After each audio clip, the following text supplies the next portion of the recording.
Verona, the romantic city of Italy, popular for the tragedy of Romeo and Juliet, the arena, the old town, but also for its fortifications.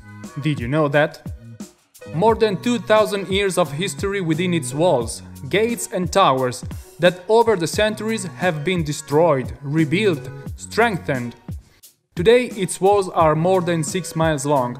This is why in 2000 Verona was declared a World Heritage Site. Today I want to discover with you the underground part of this huge structure, the less known.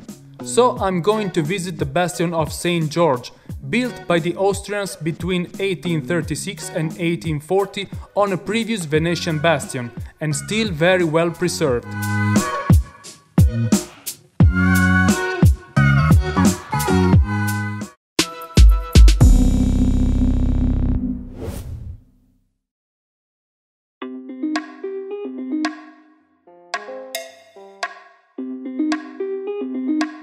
Professor Maurizio D'Alessandro, the group leader of the volunteers who made possible the visit, guides me through the bowels of the bastion.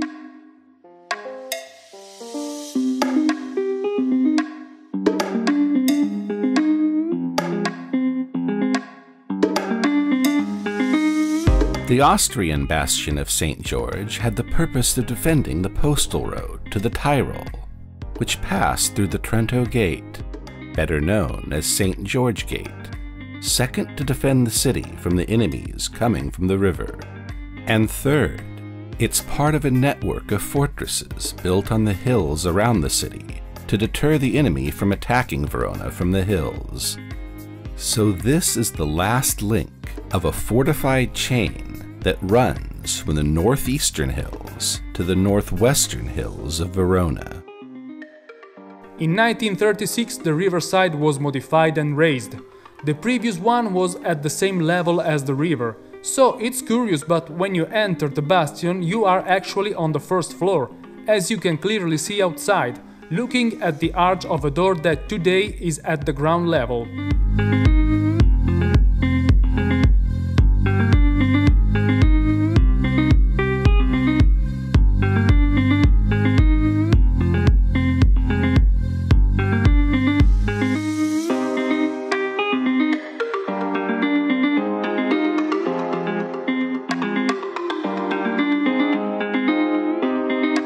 We didn't go to hell, we've just gone down to ground floor. As you can see, the bastion is well preserved. Also the floors. The Austrians took care of what they did. It might seem a paradox because this is a defensive structure made to resist bombs, but the Austrian military architects and engineers took care of the beauty of the bastion. The floor is made of Cotto tiles, laid in herringbone pattern. The vaults are very well manufactured, also to provide a proper thermal insulation. Everything here is manufactured with patience and precision, and nice to the sight. We are now in a spot that had the chance to install artillery, like mortars, in these niches behind me, which are kind of cannons with a pretty short range, while outside was better to place cannons with a longer range. Another pair of cannons were put, one inside the small tower, the spur you can see on the embankment, and the other just outside the tower, but it's no longer there because it was demolished in the 1930s.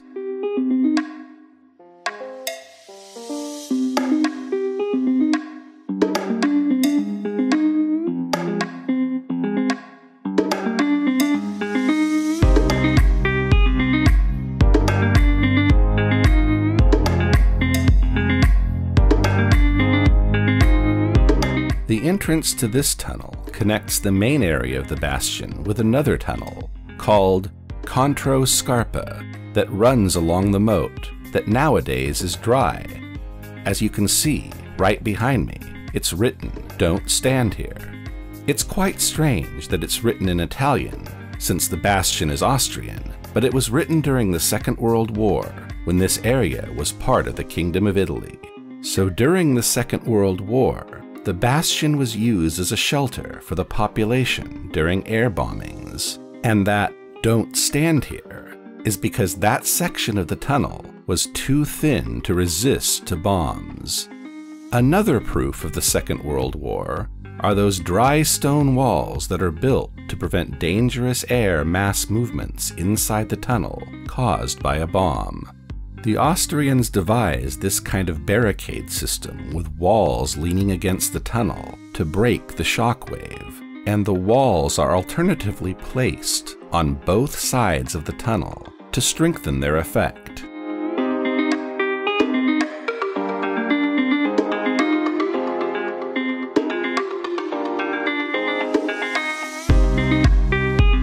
Another proof of the Second World War are the objects found in the tunnels that people took with themselves when they sheltered in the Bastion.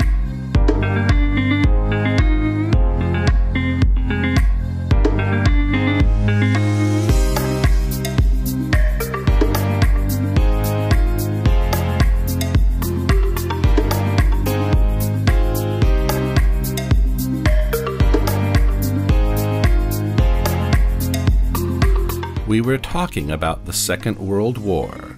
Look here. They demolished this part of the tunnel and opened a passage to escape to the moat. Here you can see how thick the wall is. It's about 6 feet thick. Unfortunately, in the 1950s and 1960s, they covered the moat with at least 10 feet of terrain. The former Austrian moat had to be more or less 20 feet deep, so it was not possible for the enemy to just jump down to attack the bastion. They had to go down with ropes or ladders, so they were forced to slow down. In some cases, the spaces of the bastion are full of terrain and debris, brought by floods and rain, as can be seen by observing some loopholes, which are now at the ground level. It's not easy to clear these tight spaces, because here you can use only shovels and wheelbarrows to remove the debris.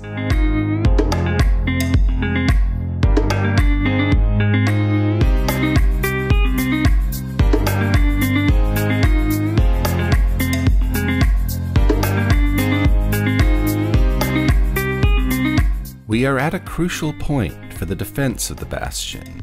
To keep this spot safe, the Austrians devised a series of innovative systems. A tunnel with riflemen on the side of the Pontara, a T-shaped tunnel to shoot in front of those who went down the Pontara, plus another tunnel above the one where we are now, so there are 2 orders of riflemen on the side of the Pontara. Now let's go and see how you get to the gallery above, because there is a beautiful spiral staircase that would be perfect also in a castle. But this spiral staircase, unlike the common ones, climbs clockwise, and the wide part of the steps is on the left, thus to facilitate the soldiers to climb up the staircase quickly during assaults, because in most cases they were right-handed, so they had the rifle on the right shoulder. Don't forget that at the time the rifles were bulky and could be up to 7 feet long. We are on the upper gallery, a very short gallery. It's about 130 feet long. This one and the lower gallery allowed the soldiers to perfectly defend the Pontara. Since we are in the upper gallery, the loopholes here are almost vertical because the soldiers had to shoot downwards.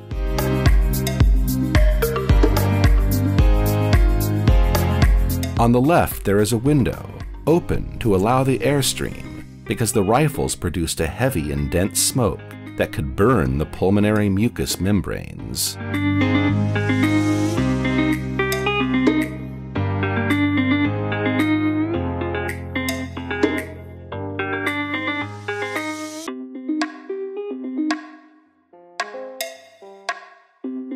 We are in a critical point of the structure. In front of me, there is the moat and a door that was used by the soldiers to go out and fight the enemy in case they had to fight body to body. But the door, of course, could also be torn down by the enemy to enter the bastion.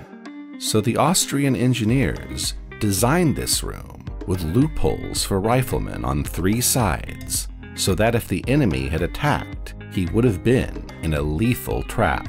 Once you get here, There is no chance to get out alive. Above the door you can see the marks left by the two big floods, 1966 below and 1882 above, and you can also see the hinges of the door used to keep warm, as well as a stove found nearby. Yes, because right here lived the keepers of the open-air movie theater set up in 1945 in the courtyard of the Bastion, as well as the ballroom called Il Grillo. That was the way of the citizen to come back to life and try to forget the difficult times of war.